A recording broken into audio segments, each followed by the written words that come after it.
My name is Charles, and on May 19, 2019, I was 32 years old when extremist militants forced me to my knees in the Iranian desert and raised the blade to behead me for refusing to deny Jesus Christ.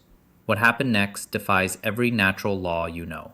I grew up in a home where Jesus was more than a Sunday routine. My parents were missionaries who spent 5 years serving in Southeast Asia when I was a child. I remember watching them give up comfort, security, and the approval of extended family members who thought they were crazy. They traded a suburban house for a cramped apartment in Manila. They traded familiar grocery stores for markets where they couldn't read the labels. And they did it all because they believed the gospel was worth sharing with people who had never heard it. That shaped everything in me. I couldn't escape it even when I tried. During my teenage years, I wrestled hard with faith. I questioned whether I believed because of genuine conviction or just because it was all I had ever known. College became my testing ground. I went to a state university, not a Christian one, specifically because I wanted to figure out if this faith could survive in the real world. For 2 years, I drifted. I still called myself a Christian, but it was more identity than reality. Then, during my junior year, a revival broke out on campus. It started small, just a handful of students meeting to pray in a dorm room. Within 3 months, over 200 students were gathering weekly. I went out of curiosity, maybe a little bit of loneliness. That night, something broke open inside me. I can't explain it except to say that Jesus became real to me in a way he had never been before. Not my parents' faith anymore, mine. I graduated with a theology degree and spent the next 5 years working in youth ministry at a church back home. I loved it. I was good at it. The teenagers responded well to me, and I saw dozens of them come to genuine faith. But underneath the success, I felt this restlessness I couldn't shake.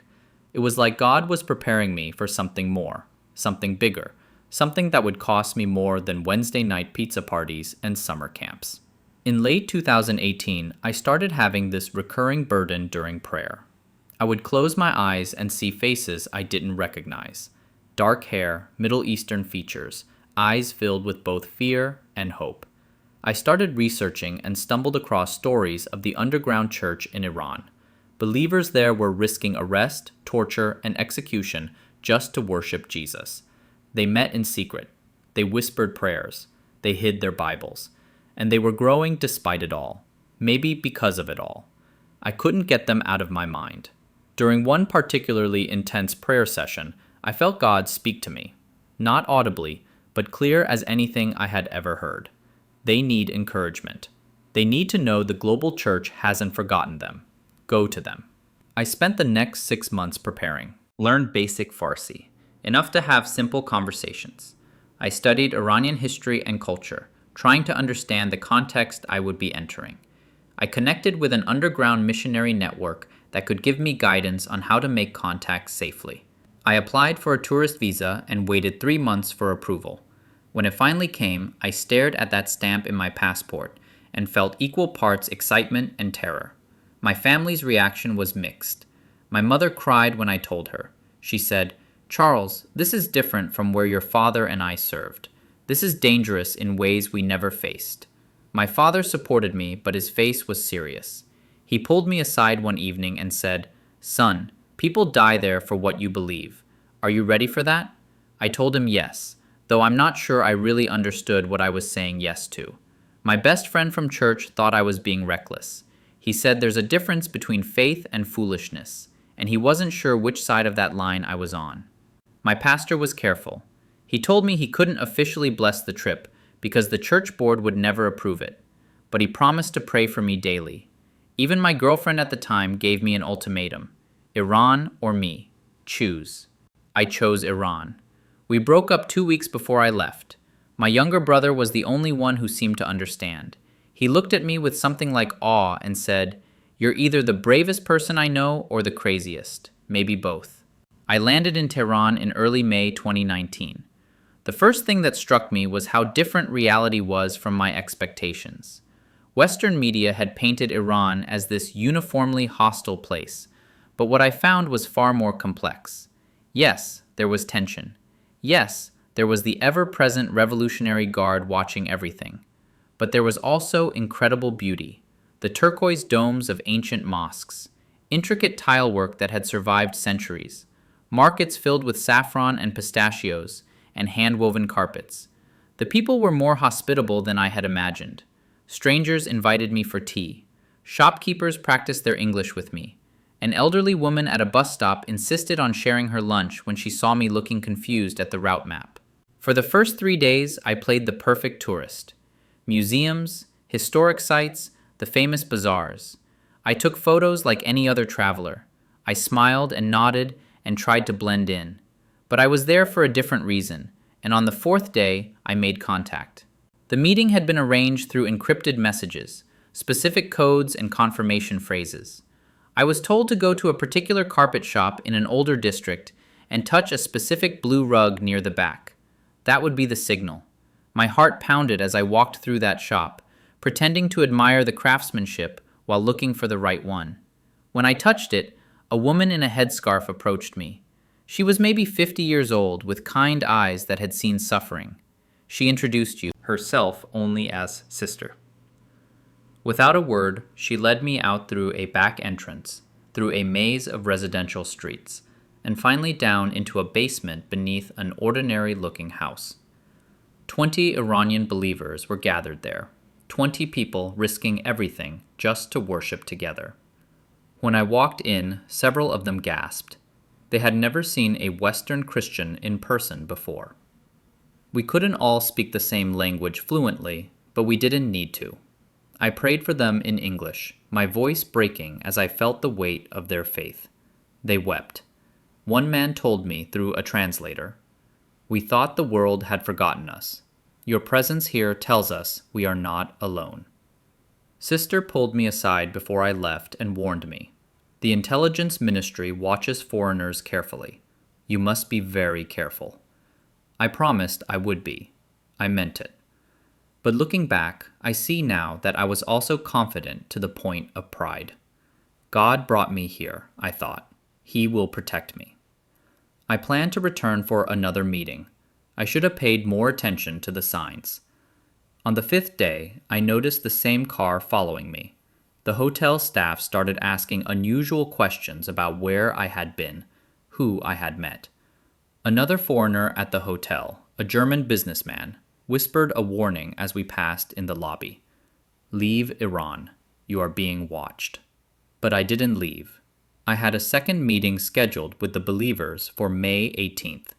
I thought I was being faithful. I didn't realize I was being foolish. Pride had blinded me to the danger that was closing in. May 18th, 2019 started like any other morning in Tehran. I woke up in my modest hotel room, prayed through Psalm 23, and felt an unusual sense of peace settle over me. The Lord is my shepherd. I shall not want. Those words felt significant somehow, though I didn't know why yet. I spent the morning journaling and preparing my heart for the evening meeting with the believers. I left the hotel at 2 in the afternoon, dressed casually, carrying nothing that would identify me as anything other than a tourist. The meeting location had been changed for security reasons. Sister had sent me encrypted instructions to meet at a different spot, behind a tea house in a residential neighborhood. I took a taxi to the main marketplace as instructed, then walked through the crowded bazaar. The noise and activity provided good cover. Vendors called out their prices, customers haggled, children ran between the stalls. I felt relatively safe in the chaos. I made my way toward the residential area, following the directions on my phone. The streets grew quieter, fewer people, less noise. I found the tea house and walked around to the alley behind it. I arrived about 10 minutes early. That was my first mistake. I should have waited in the crowd, blended in with the marketplace activity until the exact meeting time. Instead, I stood in that alley checking my phone, exposed and alone. I heard the footsteps before I saw them. Fast, purposeful, multiple people running toward me. I turned around and saw 5 men in plain clothes rushing at me from both ends of the alley. There was no time to run, nowhere to go. Hands grabbed me from behind. wrenching my arms backward with such force I felt something pop in my shoulder. Someone shouted in Farsi, "Don't move! Don't speak!" Then, in broken English, "You are under arrest." A black hood was thrown over my head, and the world went dark. I felt myself being dragged and then thrown into a vehicle. My hands were zip-tied behind my back so tight that within minutes I lost feeling in my fingers. The vehicle started moving, and I bounced painfully with every bump in the road. I tried to count turns, tried to keep track of direction, but fear and disorientation made it impossible. We drove for what felt like hours. When the hood was finally ripped off, I found myself in a concrete room lit by a single bare bulb hanging from the ceiling. 3 men stood before me. 2 wore military fatigues. The third, the one who seemed to be in charge, wore civilian clothes. He spoke English with a British accent, educated and precise. "You are American spy. You work for CIA." I denied it immediately. "I'm a tourist. Check my passport. Check my visa. I'm just visiting your country."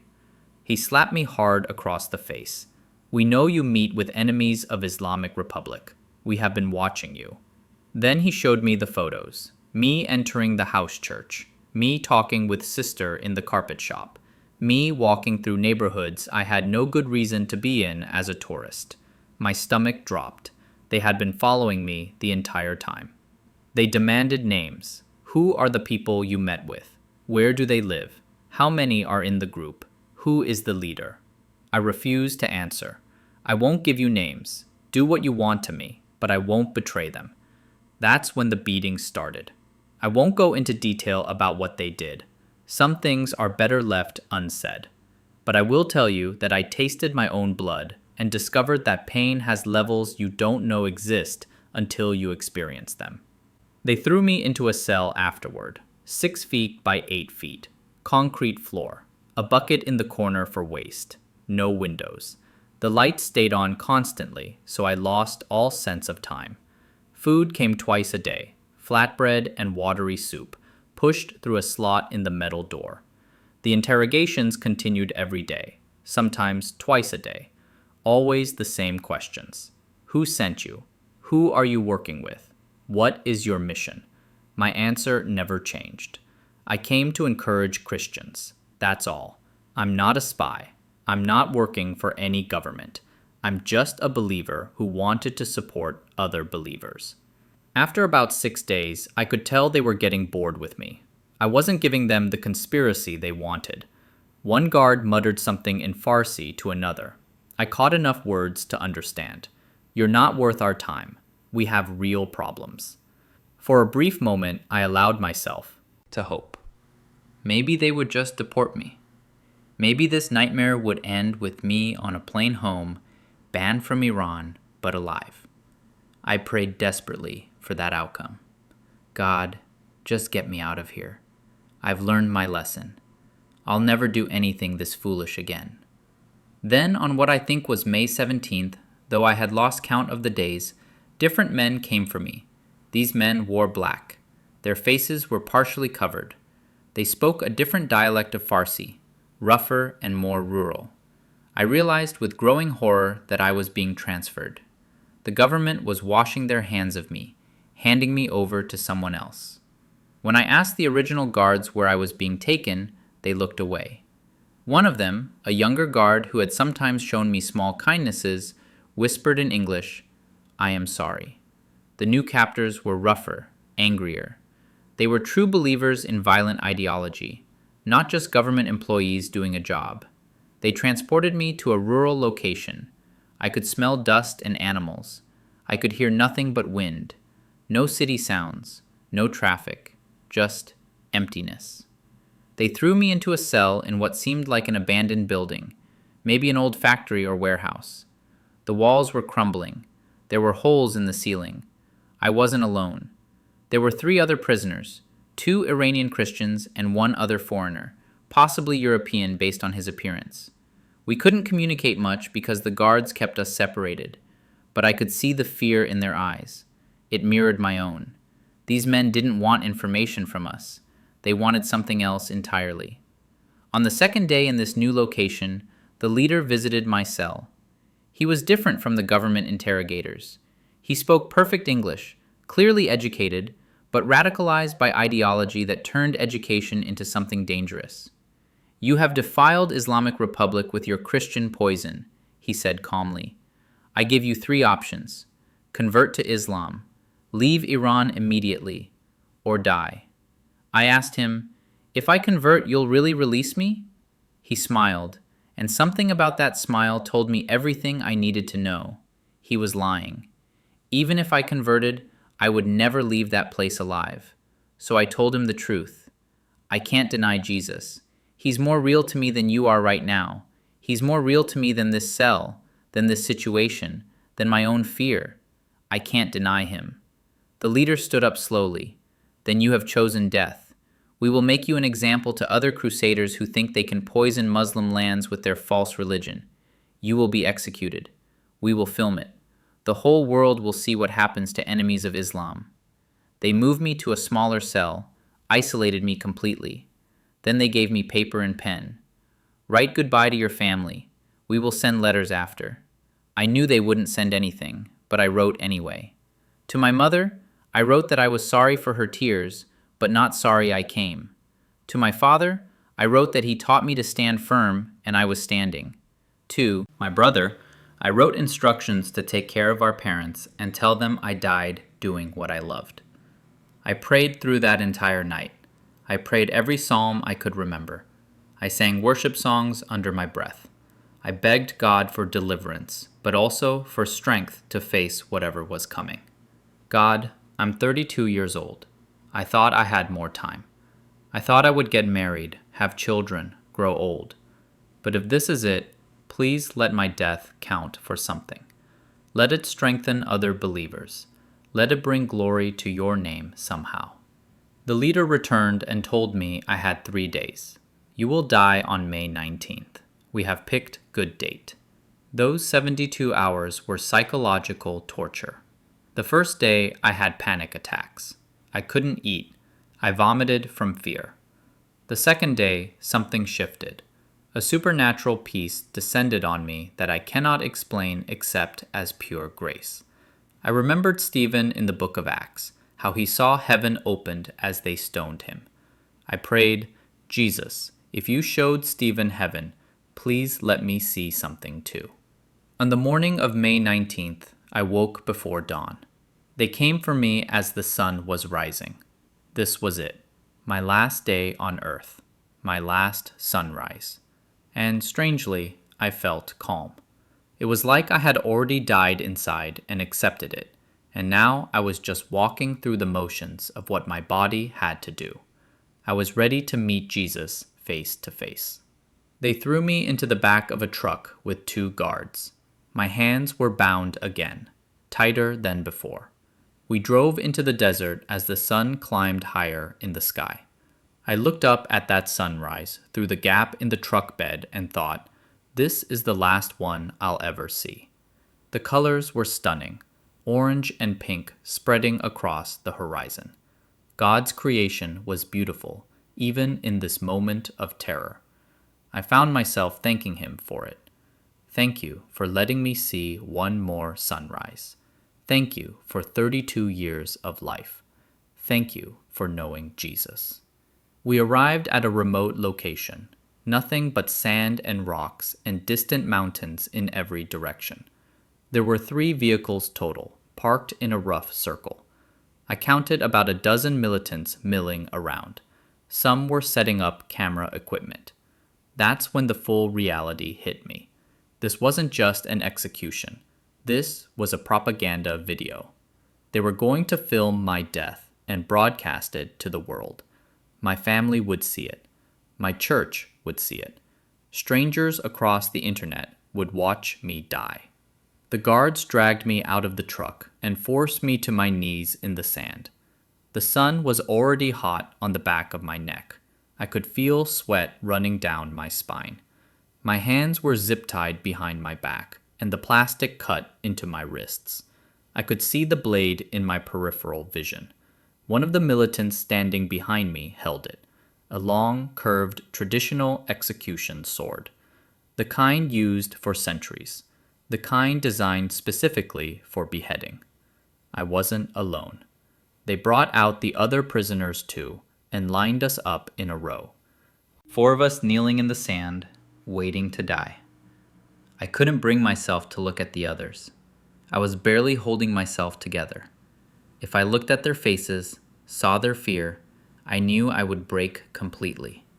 So I stared straight ahead at the camera being positioned in front of us. The leader began speaking to the camera in Arabic first, then switched to English. His voice was calm, almost cheerful, like he was narrating a nature documentary instead of announcing executions. This is what happens to Christian crusaders who poison Muslim lands. This is the fate of all who bring false religion to the Islamic Republic. This is justice according to the laws of Allah.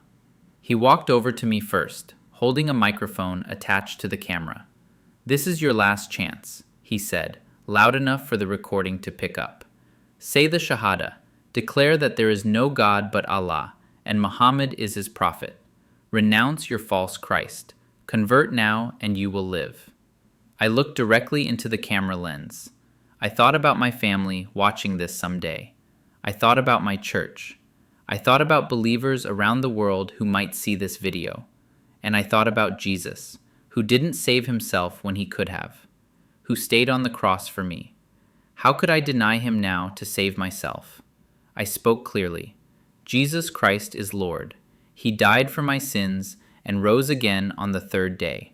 Muhammad was a false prophet. Jesus is the only way to God, the only truth, the only life. No one comes to the Father except through him. The crowd of militants behind the camera erupted in anger, shouting, cursing, calling for my blood. Some of them raised their weapons in the air.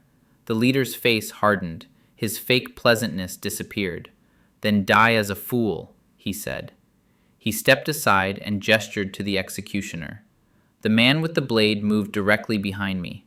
I felt the cold metal touch the back of my neck. He was testing the position, finding the right angle. My whole body started shaking. The supernatural peace I had felt earlier was gone, replaced by raw animal terror. Every cell in my body screamed to run, to fight, to do something, but there was nothing I could do. I was completely helpless. I closed my eyes.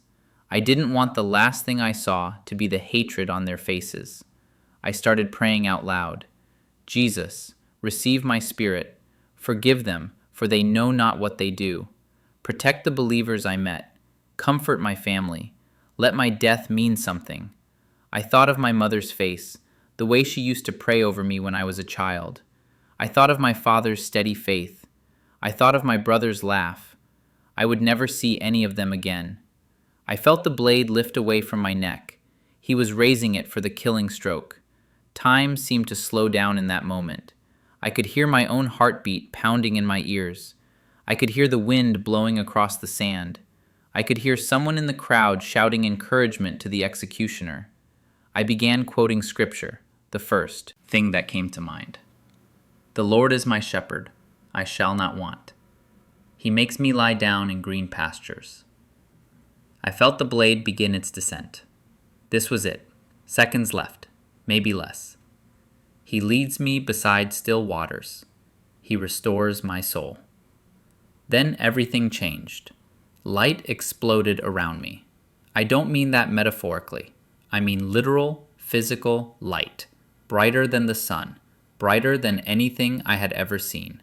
So bright that I could see it through my closed eyelids, like staring directly at a welding torch. It wasn't just bright, it was alive somehow, pulsing, radiating, surrounding me on all sides. A sound came with the light, not thunder exactly, more like rushing wind mixed with a deep vibration that I felt in my chest. Everything stopped. The blade stopped moving. The voices stopped shouting. The wind stopped blowing. It was like someone had pressed pause on the entire universe. The temperature changed instantly. The brutal desert heat was replaced by a warmth that was pleasant, comforting, like being wrapped in a blanket. I opened my eyes, but I couldn't see the desert anymore. I couldn't see the militants or the camera or the other prisoners. All I could see was light. And then I saw him. A figure stood before me in the light, human in shape but radiating glory. I knew immediately who it was. There was no question, no doubt, no need for introduction. I recognized him the way you would recognize your own reflection, except this was infinitely more real than any mirror. This was Jesus. Not a vision of Jesus, not a symbol or a metaphor. Jesus himself, actually present, actually there. He had Middle Eastern features, darker skin, a beard. Not the European painting version I had grown up seeing in Sunday school. His eyes were what struck me most. They held infinite depth, like looking into eternity itself. And they looked at me with such love that I felt it like a physical force. Complete acceptance, total understanding. He saw everything I had ever done, every sin, every failure, every secret shame, and he loved me anyway. Loved me completely. Loved me perfectly. He wore a simple white robe that seemed to glow from within. His hands were extended toward me, palms up. I could see the scars on his wrists, crucifixion wounds. The nails that held him to the cross had left marks that remained even in his glorified body. Proof that he knew suffering. Proof that he understood what I was going through in this moment. He spoke, and his voice was unlike anything I can describe. Like water flowing and thunder rolling combined, but somehow gentle. The sound vibrated through my entire being. I didn't just hear it with my ears, I felt it in my bones, in my blood, in my soul. "Charles," he said, and hearing him speak my name broke something open inside me. "Not yet, beloved. Your story is not finished." I wanted to respond, but I couldn't form words. Awe had paralyzed my tongue. I could only stare at him, tears streaming down my face. "I have more for you to do," he continued. "Many more will hear through you. Many will come to know me because of what happens today. This is not your end. This is your beginning." I tried to speak, tried to ask questions, tried to tell him I loved him, but nothing came out. He smiled at me, the most beautiful, joyful expression I have ever witnessed, pure delight, like a father looking at a beloved child. "Fear not," he said. "I am with you. I have always been with you. I will never leave you. Every step you have taken, I have been there. Every moment you thought you were alone, I was beside you. And I will be with you in every moment that remains." He reached toward me even though there was distance between us. I felt his hand on my head, warm and solid and real. The touch sent peace flooding through me, washing away the terror, washing away the pain, washing away every dark thing that had taken root in my soul during captivity. "Go," he said. "Tell them what you have seen. Tell them I am alive. Tell them I am coming soon. Tell them to be ready. Your life is my gift to you. Use it for my glory." The vision began to fade. "No," I wanted to shout. "Don't go. Let me stay here with you." But I had no voice. The light slowly dimmed. His form became less solid, more transparent. The last thing I saw was his smile, full of promise and purpose. Then I was back in the desert, but the desert had changed. Everything in the physical world had changed too. The light was dissipating, but still present, shimmering in the air like heat waves. I blinked, trying to orient myself, and realized I was standing. I wasn't kneeling anymore. I didn't remember standing up.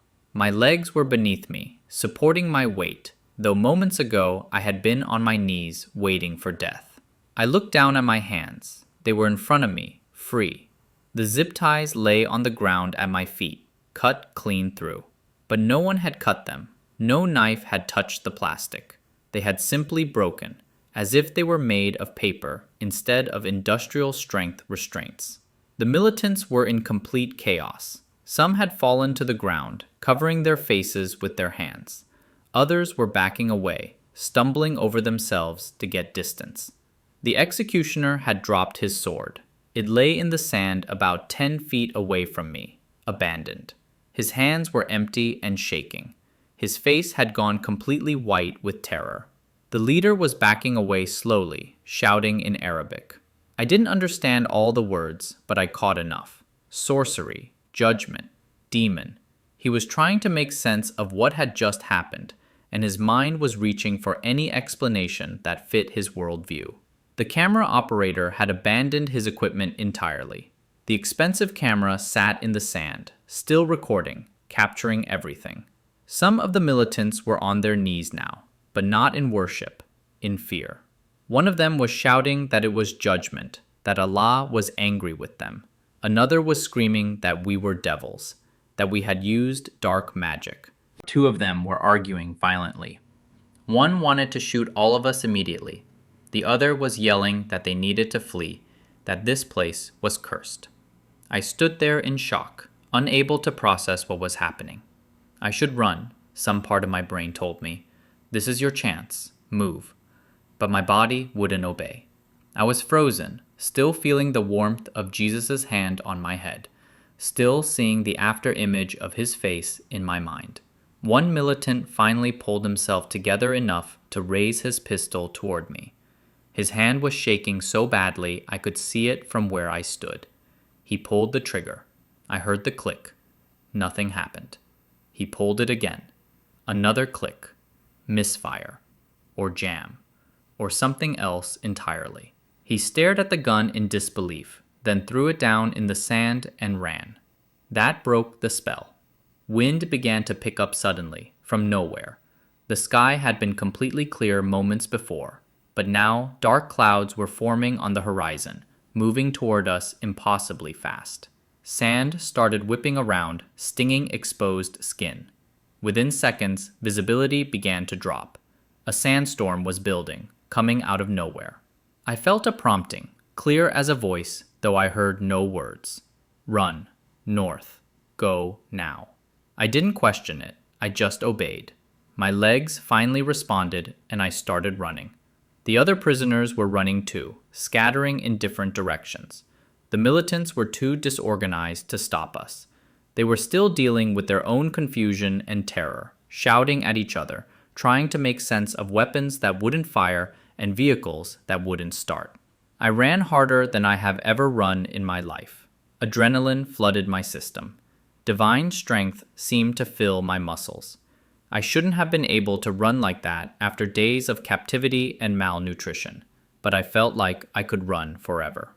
The sandstorm intensified behind me, becoming my cover, hiding me from any pursuit. I looked back once. Through the swirling sand, I could barely make out the execution site. The militants were running to their vehicles, but the engines were turning over without catching. Over and over, the sound of starters grinding, but engines refusing to fire. It was as if the machines themselves had joined in my deliverance. The storm ended as suddenly as it had begun. One moment I was running through a wall of sand. The next, the air was clear. I was about a mile from the execution site, alone in vast, empty desert. No water, no supplies, no phone, no map. Just me and endless sand and rocks in every direction. The sun was now high overhead. The temperature must have been over 100 degrees. By every natural law, I should have been terrified. But I felt peace. Deep, unshakable peace. I remembered Jesus' words, "I am with you. I will never leave you." I chose a direction based on the sun's position, heading what I thought was west towards civilization, and I started walking. My body should have given out. I had been starved, beaten, traumatized. Should have collapsed within an hour. But I walked for what must have been 6 or 7 hours without stopping. As the sun began to sink toward the horizon, I spotted a dust cloud in the distance. A vehicle was approaching. Panic seized me. The militants had found me. I looked for somewhere to hide and saw a small rock formation. I crouched behind it, pressing myself against a stone, praying I wouldn't be seen. The vehicle passed close enough that I could hear the engine. It was an old truck, loud and rattling, not the militants' newer vehicles. I risked looking and saw it was a Bedouin family. An elderly man driving, a woman beside him, children in the back with supplies and household goods. Desert nomads, not militants. Against all logic, against every survival instinct, I ran after them, waving my arms. The truck stopped. The old man looked at me with suspicion. I must have looked insane.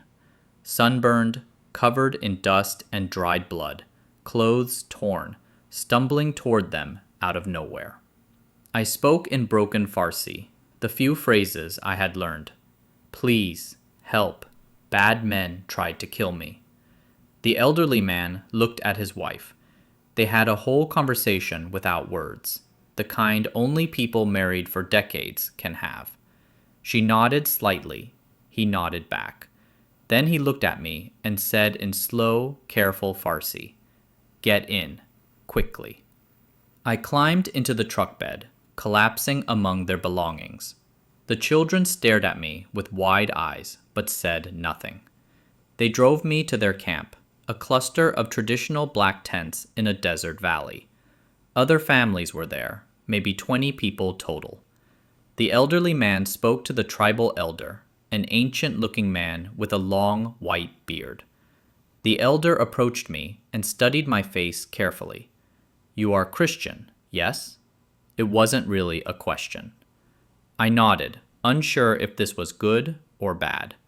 He smiled slightly. "You are safe here. We know those men you ran from. They have made many enemies. The desert is not kind to them." Relief flooded through me, and I started crying. I couldn't help it. All the fear and trauma and shock came pouring out.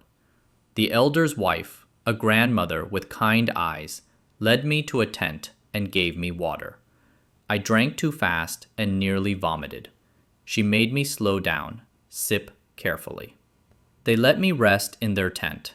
They gave me food, flatbread and dates and some kind of yogurt. The elderly man's daughter tended my wounds, cleaning cuts and rope burns with water and some herbal mixture. No one pressed me for details. Bedouin culture understands the value of silence and privacy. They could see I had been through something terrible, and they gave me space to recover. I stayed with them for 3 days.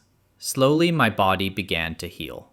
The physical wounds started to close. The dehydration reversed. My strength returned, bit by bit. I told them a shortened version of what happened. I was captured by extremists. They tried to execute me. I escaped during the execution itself. I didn't tell them about the vision of Jesus. That felt too sacred, too personal to share with strangers. But the elder listened carefully to even that bare bones version. When I finished, he nodded slowly. "We have heard of such things," he said. "Allah sometimes intervenes to save the righteous." I didn't correct his theology. I just felt grateful for his kindness. These Muslim nomads were saving my life, while Muslim extremists had tried to end it. The complexity of that wasn't lost on me. On the 3rd day, the elder told me they were traveling near a town, about 50 miles from Tehran. They could take me closer to safety. From there, I could reach the capital and the American embassy. I thanked them over and over. The elderly man waved off my gratitude. "We are all human," he said simply. "We help each other." They dropped me at the edge of a small town in the early morning. The elder gave me a small bag with food and water for the journey. His wife pressed some money into my hand, refusing to take it back when I protested. "Go with God," she said. I watched them drive away, back into the desert, and I knew I had witnessed the kindness of strangers that can only be explained as divine providence. I walked into the town center and found a police station. This was a risk. For all I knew, they would arrest me again or hand me back to the militants. But I had no other options. I needed to reach the embassy, and this was the only way. I walked through the door and up to the officer at the desk. "I'm an American," I said in English. "I need help." The police officer stared at me like I had just materialized from thin air. His eyes moved from my face to my torn clothes to the cuts and bruises covering my arms. "Where are your documents?" he asked in broken English. "Why do you look like this? What happened to you?" I took a deep breath and told him a carefully edited version. "I'm an American tourist. I was attacked by criminals. They held me for several days. I escaped. I need to contact my embassy." I left out the part about the underground church, the execution attempt, the vision of Jesus. Those details would only complicate things and possibly endanger the believers I had met. The officer seemed unsure what to do with me. He made several phone calls, speaking in rapid Farsi I couldn't follow. I sat on a hard wooden bench in the station for what felt like hours, watching officers come and go, all of them staring at me with curiosity or suspicion. Finally, after maybe 6 hours of waiting, a car pulled up outside. A woman in professional clothes got out, accompanied by 2 security personnel. She walked into the station and came straight to me. "Mr. Charles," she said, "I'm from the American consulate. We're here to take you to the embassy." Her face showed shock as she got a closer look at me. "My God, what happened to you?" I stood up, my legs shaky. "They tried to kill me," I said simply. "But I escaped." That's all I could manage before my voice broke. She put a hand on my arm, steadying me. "You're safe now. Let's get you out of here." We walked out to the car and I climbed into the back seat. As we drove away from that police station, I finally let myself believe it might actually be over. The drive to Tehran took several hours. I stared out the window, watching Iran pass by. The country that had nearly been my grave. Beautiful and terrible all at once. When we finally pulled through the embassy gates, I felt something inside me release. American soil, technically. Safety. Protection. I was led inside and immediately taken to a medical room. A doctor examined me thoroughly. Severe dehydration, he noted, writing on a clipboard. Malnutrition. Multiple contusions. Evidence of physical trauma. He looked at my wrists where the zip ties had cut in. "These are restraint marks." He checked my back and chest where the beatings had left bruises. "Someone did this to you deliberately." He gave me IV fluids, treated my wounds, prescribed antibiotics for potential infections. "You're lucky to be alive," he said quietly. After the medical exam, I was taken to a debriefing room. A consular staff member sat across from me, along with someone who identified himself only as an intelligence officer. They asked me to tell them everything, so I did. I told them about coming to Iran, about connecting with the underground church, about being captured by government forces and then transferred to an extremist group. I told them about the execution attempt. When I got to the part about escaping during the actual execution, the intelligence officer leaned forward. "How exactly did you get free? How did you evade pursuit?" His tone was skeptical, almost accusatory, like he thought I was lying or leaving something out. I looked him in the eye. "Divine intervention," I said. "I saw Jesus. I know how that sounds, but it's the truth. The restraints broke. The militants panicked. A sandstorm came from nowhere. I ran, and they couldn't follow. I can't explain it any other way, because there is no other explanation." He wrote notes, but his expression said he didn't believe the supernatural parts. He was probably thinking trauma-induced hallucination, or some rational explanation he would figure out later. The consular officer was more sympathetic. "What matters is you're alive," she said. "That's what's important." They took photographs of my injuries for their records. They recorded my full testimony. They searched for any news reports about the incident, but found nothing.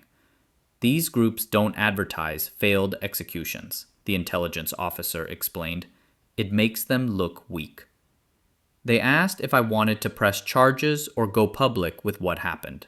I said no. I just wanted to go home. And I didn't want to put the underground believers at more risk by drawing attention to my case. They gave me an emergency passport and booked me on the first available flight out. I spent 2 days in the embassy compound. I had my own room, access to food, the ability to shower and sleep in a real bed, but I couldn't relax. Every time I closed my eyes, I was back in that desert, on my knees. I felt the blade on my neck.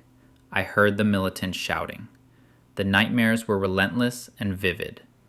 On May 24, 2019, I boarded a plane to the United States with a layover in Dubai. I sat in the window seat and watched Iran disappear beneath the clouds. Only when we left Iranian airspace did I finally exhale. The man sitting next to me, a businessman in an expensive suit, noticed I was crying. "Are you okay?" he asked awkwardly. I wiped my face. "I almost died there," I told him. "God save me. I'm going home." He nodded politely, clearly uncomfortable, and went back to his laptop. I didn't care that he thought I was strange. I knew what I had experienced. I knew what was real. The flight felt endless. Every hour took me farther from that desert, from that blade, from the worst week of my life. When we finally landed in my home city, I walked through customs in a daze. I came through the arrival doors and saw them. My mother, my father, my brother. All three of them standing there waiting for me. My mother screamed when she saw me. She ran through the crowd and grabbed me, pulling me into a hug so tight I could barely breathe. "Charles! Oh God, Charles, we thought we'd lost you!" She was sobbing, her whole body shaking. My father came up behind her and wrapped his arms around both of us, tears streaming down his face. He didn't say anything. He just held us. My brother stood back a little, staring at me. "You look like you've been through war," he finally said. His voice was thick with emotion. I laughed, a slightly hysterical sound. "That's accurate," I told him. He joined the hug, and we all stood there in the airport, crying and holding each other while travelers walked around us. The drive home was quiet. They asked a few gentle questions, but they could tell I wasn't ready to talk about it yet. Everything was too raw, too fresh. I just stared out the window at familiar streets, familiar buildings, familiar normalcy. People going about their regular lives, completely unaware that I had just returned from the edge of death. I stayed with my parents because I couldn't be alone. That first night back, I woke up screaming 3 times. Each time, my mother came into the room and sat with me until I calmed down. She prayed over me like she did when I was a child, her hand on my forehead, asking God to give me peace and healing. The nightmares didn't stop. Every night for weeks, I relived it. Sometimes I dreamed the blade actually fell. Sometimes I dreamed I was still in that cell. Sometimes I dreamed the Bedouins never came and I died in the desert. I would wake up gasping, drenched in sweat, my heart racing. My father sat with me during the sleepless nights. We didn't talk much. He would just sit in the chair by my bed, his presence a reminder that I was home. I was safe. It was over. Sometimes he would read Psalms aloud. "The Lord is my light and my salvation. Whom shall I fear? The Lord is the stronghold of my life. Of whom shall I be afraid?" My brother handled the outside world for me. News outlets had somehow gotten wind that an American had been held by extremists in Iran and escaped. Reporters called the house. My brother told them all the same thing. No comment. He's recovering. Please respect our privacy. My pastor came to visit. I told him everything, including the vision of Jesus. He listened without interrupting, and when I finished, he simply said, "God clearly has plans for you, Charles." But I didn't feel like God had plans. I felt broken, traumatized, lost. I couldn't sleep, couldn't eat properly, couldn't focus on anything. Loud noises made me jump. I couldn't handle crowds. I had panic attacks in grocery stores. My parents finally convinced me to see a doctor. The doctor referred me to a trauma specialist, a woman named Dr. Sarah. In our first session, she diagnosed me with PTSD. "What you experience would break most people," she told me. "The fact that you're functioning at all shows remarkable resilience. But you need help processing this. You can't do it alone." We started therapy twice a week. She taught me grounding techniques for when flashbacks hit. She taught me breathing exercises for panic attacks. She prescribed medication to help with the anxiety and insomnia. It helped, but it didn't fix everything. Healing wasn't a straight line. Some days I felt almost normal. Other days I couldn't get out of bed. 2 weeks after I got home, I went to church for the first time. I thought being in that familiar place with familiar people would help. Instead, I was overwhelmed. People mobbed me with questions. Some were genuinely concerned. Others seemed to have morbid curiosity, wanting details about the torture and execution attempt. The pastor asked if I would share my testimony during the service. I wasn't ready. I could barely hold myself together. He understood and gave me space. "When you're ready," he said. "No pressure." My small group from church came over one evening. They prayed over me, anointed me with oil, asked God to heal the trauma and restore my peace. I appreciated their love, but I could tell some of them were uncomfortable.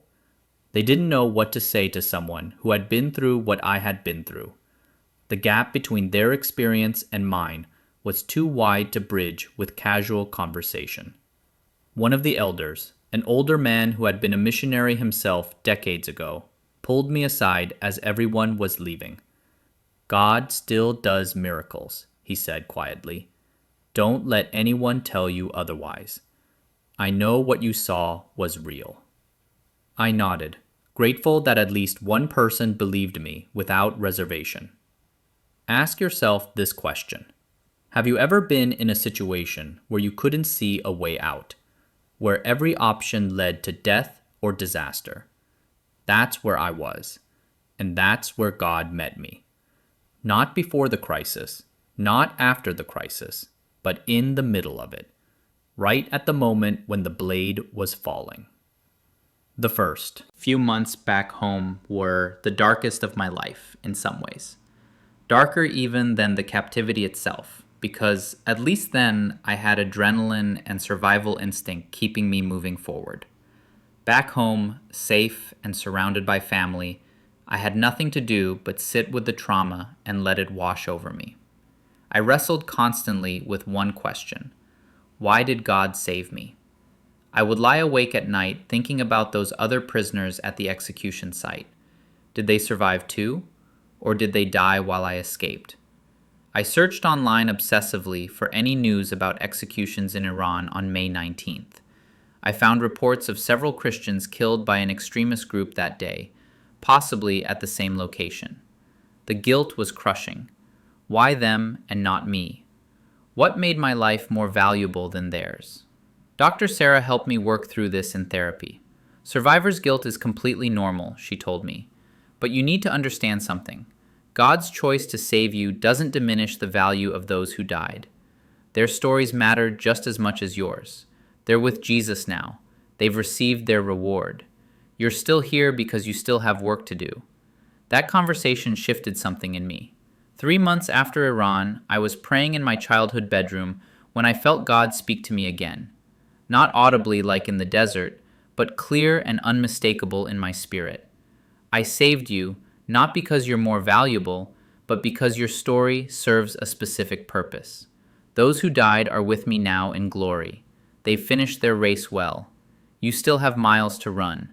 Your job is to tell what you've seen, to glorify my name, to strengthen the faith of others. Finally, I understood. This wasn't about me deserving to survive. It was about God's sovereign plan for my specific life. My survival had a purpose, and that purpose was bigger than my comfort or my understanding. I had been given a story that could strengthen believers and draw seekers to Jesus. It would be selfish to keep it to myself, just because telling it meant reliving the trauma. In September 2019, 4 months after Iran, I finally felt ready to share publicly. My pastor gave me the platform on a Sunday morning. I stood before 500 people with my hands shaking and my voice unsteady. I told them everything: the calling to Iran, the underground church, the capture, the days of interrogation, the transfer to extremists, the execution attempt, and the vision of Jesus. When I got to the part about seeing Jesus, the sanctuary was completely silent. You could have heard a pin drop. I described his face, his scars, his words. Not yet, beloved. Your story is not finished. I told them about the light, the breaking restraints, the panicked militants, the impossible escape. I told them about the Bedouins who saved me and the long journey home. Then I looked out at the congregation and asked them directly, "Now ask yourself this question. If you had been in my position, kneeling in that desert with a blade at your neck, would you have denied Jesus to save your life? Be honest with yourself. Would you?" The silence deepened. I could see people shifting uncomfortably in their seats, confronting something in themselves they maybe hadn't examined before. I continued. Jesus is worth everything. He proved it by dying for us on the cross. He proved it again by saving me in that desert. But here's what I need you to understand. He didn't save me because I'm special. He saved me so I could tell you that he's real, that he's alive, that he still intervenes in human history, that no situation is beyond his reach. I ended with an invitation. If you've never surrendered your life to Jesus, do it today. Don't wait for a crisis. Don't wait until you're facing death. He's reaching out to you right now in this moment. 12 people came forward that morning. 12 people gave their lives to Christ because of what Jesus had done for me in Iran. I stood at the front of the church weeping as the altar filled with people encountering God. After that Sunday, everything changed. Word spread quickly. Other churches started calling, asking if I would come share my testimony. I spoke at 3 churches in the first month, 10 the next month, 20 the month after that. Each time I told the story, people responded. Some came to faith for the first time. Others recommitted their lives to Christ. Still others were stirred to care about the persecuted church in ways they never had before. I started focusing my ministry specifically on supporting believers in hostile countries.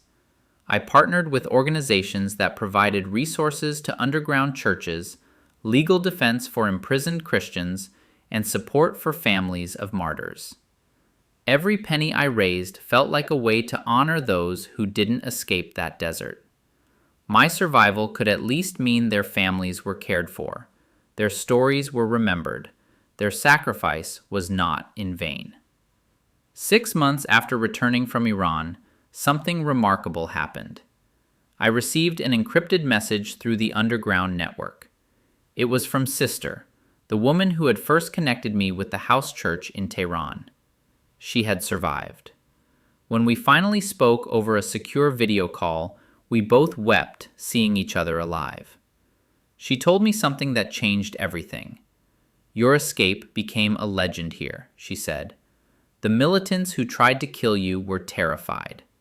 They told others what they witnessed. The light, the broken restraints, the weapons that wouldn't fire. They couldn't explain it, and it haunted them." Then she told me the most incredible part. Several of them converted to Christianity after what they witnessed that day. My mouth fell open. "What? The men who tried to kill me?" She nodded, smiling through tears. "Yes. They said they saw the power of Jesus and couldn't deny it.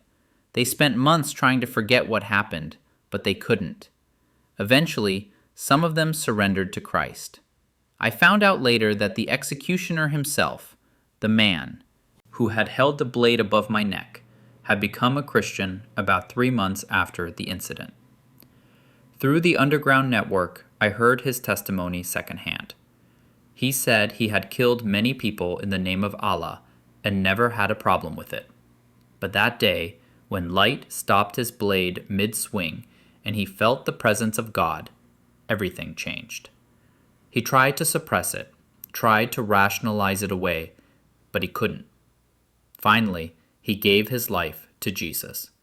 Now he was in hiding, marked for death by his former comrades for apostasy. but he said he would rather die as a Christian than live as a murderer. He had led 12 other people to Christ while in hiding. 12 souls saved because of what God did in that desert. The ripple effects of one miracle were spreading farther than I could have imagined. 1 year after Iran, my PTSD symptoms had reduced significantly.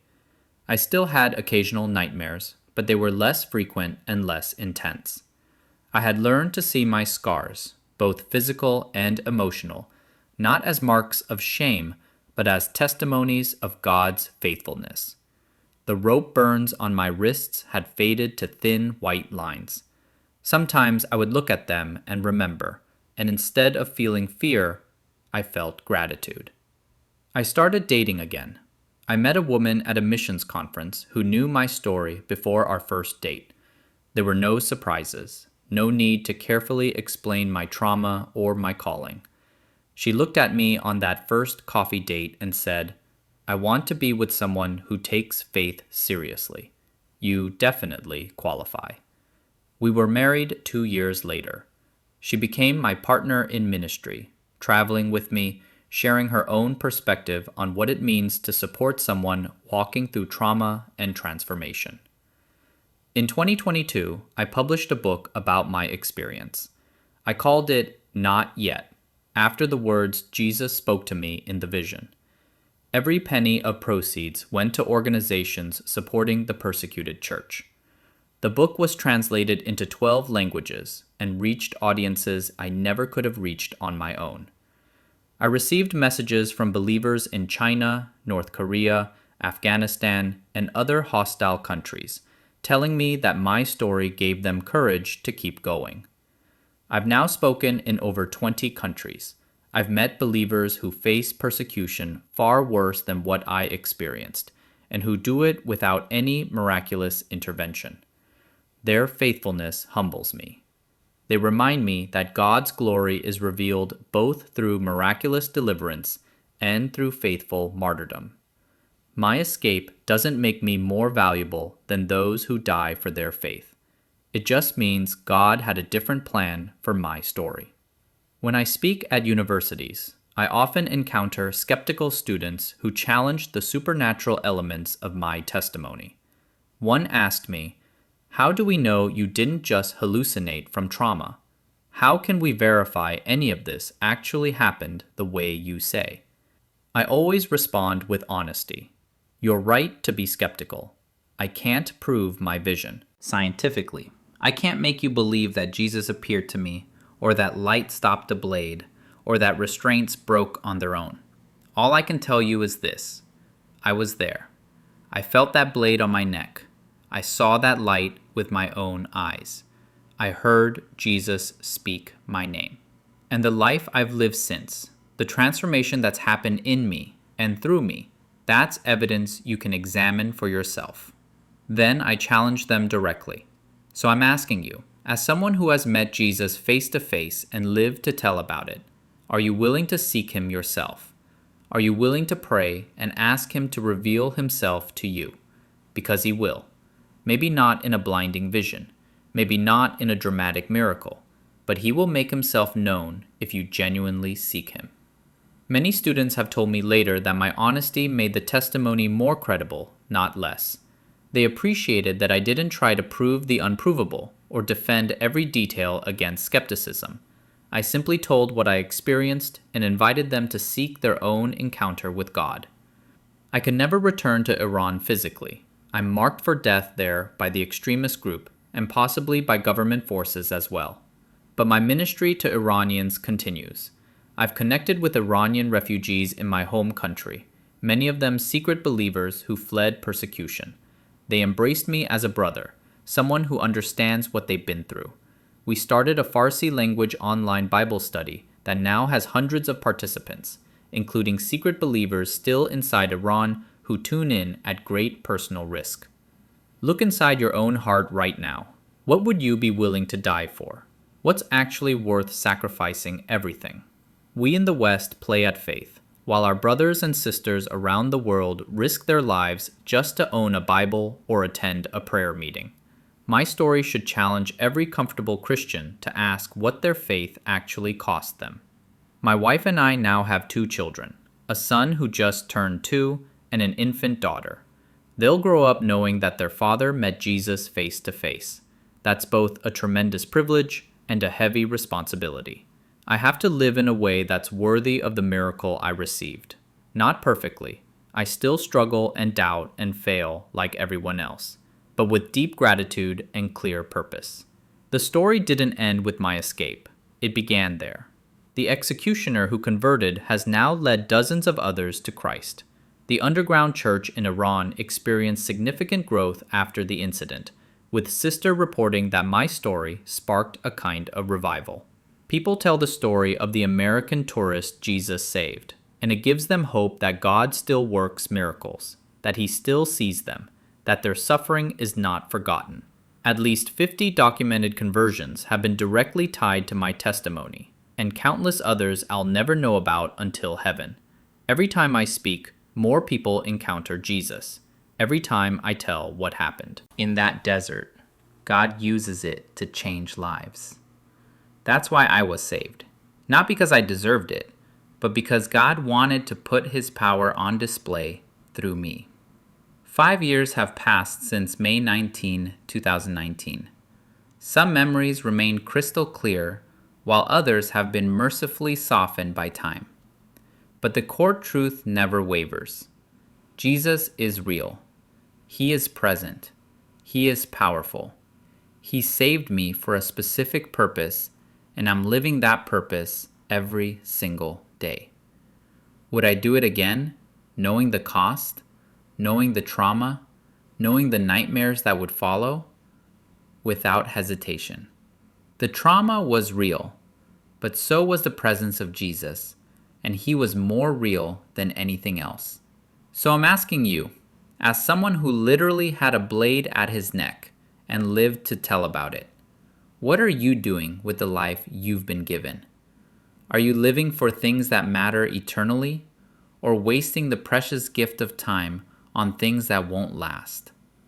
I died on May 19, 2019, or I should have, but Jesus said, not yet. And I've lived every day since for him. The blade never fell, but I died that day anyway. Died to myself, to comfort, to fear. And I've been truly alive ever since. They tried to take my head for following Jesus.